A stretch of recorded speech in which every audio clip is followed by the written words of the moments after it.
শোনো, অনেকেই ফিগার আঁকার আগেই হেরে যায়, কারণ তারা ভাবে মানুষ আঁকা অনেক কঠিন। কিন্তু সত্যিটা অন্য রকমের। মানুষ আঁকা কঠিন না, ভুলভাবে শুরু করাটাই কঠিন। ফিগার আঁকা কখনোই চোখ, নাক, মুখ, ঠোঁট দিয়ে শুরু করা হয় না। এটা শুরু হয় শেপ দিয়ে। প্রথম কাজ, মানুষকে মানুষ ভাবা বন্ধ করো। তাকে ভেঙে ফেলো।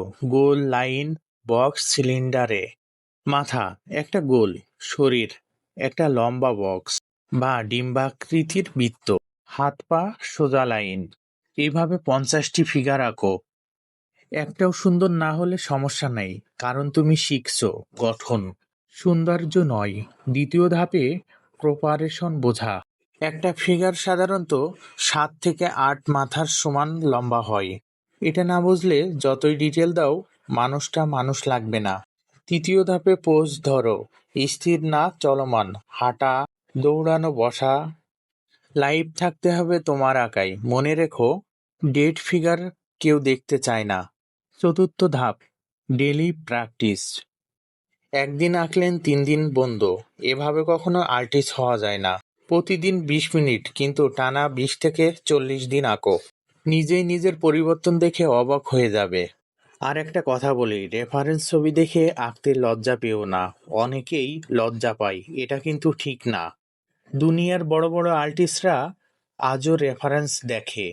বড় বড় আর্টিস্টরা যদি রেফারেন্স ছবি দেখে, আপনার দেখতে দোষ কি? ভুল কোথায়? আপনিও রেফারেন্স ছবি দেখে দেখে আঁকুন। অনেকেই একটা বিষয়ই ভুল করে, পারফেক্ট হওয়ার জন্য আঁকে, কিন্তু পারফেক্ট হওয়ার জন্য আঁকো না, ভুল করার জন্য আঁকো। কারণ যে যত বেশি ভুল করে সে তত বেশি শিখে। আজ থেকে শুরু করো। আগামী 6 মাস পর মানুষ তোমার ছবি দেখে তাকিয়ে থাকবে। সবাই বলতে থাকবে, এটা তুমি আঁকছো?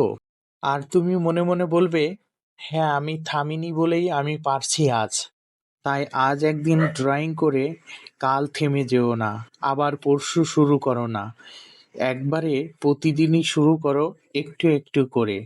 সময় বেশি না থাকলে প্রতিদিন 10 থেকে 15 মিনিট সময় দাও। তাও কিন্তু তুমি ভালোভাবে শিখতে পারবে। অবশ্যই আমার পেজটি ফলো করো নতুন নতুন আর্ট শিখতে। কারণ আমি তোমাদের শুধু ছবি আঁকা শেখাই না, তোমাদের ভিতরের শিল্পকে জাগাতে চাই। আর একটা অনুরোধ রইল, অবশ্যই লাইক কমেন্টের মাধ্যমে আমাকে উৎসাহ দিবেন। তাহলে আমি আপনাদের উৎসাহ পেয়ে আমি আরো সুন্দর সুন্দর ভিডিও তৈরি করতে পারবো। আপনাদের সাপোর্ট আমার একান্তই প্রয়োজন। তাই বারবার বলছি, অবশ্যই আমাকে সাপোর্ট করবেন। আপনারা সাপোর্ট না করলে আমি কখনোই এগোতে পারবো না। আর আমি আপনাদের ভালো কিছু শেখাতে পারবো না। তাই অবশ্যই অনুরোধ রইল, লাইক কমেন্ট করে আমাকে উৎসাহ দেওয়ার। শোনো, একটা কথা পরিষ্কার করে বলি, দুনিয়ার কোনো বড় আর্টিস্টই সহজে হয়নি। শুরুতে তার আঁকা কেউ গুরুত্ব দেয়নি, কিন্তু সে থামে নাই। সে শুধু দেখছে, বুঝছে আর আঁকছে। জীবনে একটা ছবিও ঠিক মতন বিক্রি করতে পারেনি। মানুষ তাকে পাগল বলে। আজ তার একটা ছবি কোটি টাকা বিক্রি হয়। সে বলেছিল, আমি সারা জীবন চেষ্টা করেছি শিশুর মতন আঁকতে। মানে কি জানো? যেখানে আমরা বড় হয়ে ভয় পাই, ওরা সেখানে গিয়ে নতুন করে শুরু করে। তুমি হয়তো এখন বসে ভাবছো, আমার তো ভালো হচ্ছে না। কিন্তু একটা প্রশ্ন করি, তুমি কি প্রতিদিন আঁকছো? তুমি কি নিজের ভুলগুলো দেখছো? নাকি একদিন খারাপ হলে 3 দিন খাতা বন্ধ করে রাখছো? বাস্তবতাটা একটু কঠিন, কিন্তু সত্যি। যে থেমে যায় সে হেরে যায়, আর যে লেগে থাকে তার হাত একদিন নিজে নিজেই ঠিক হয়ে যায়। আমি অনেক শিক্ষার্থী দেখেছি, প্রথম দিন এমন খারাপভাবে আঁকে সে নিজে নিজেই লজ্জা পায়।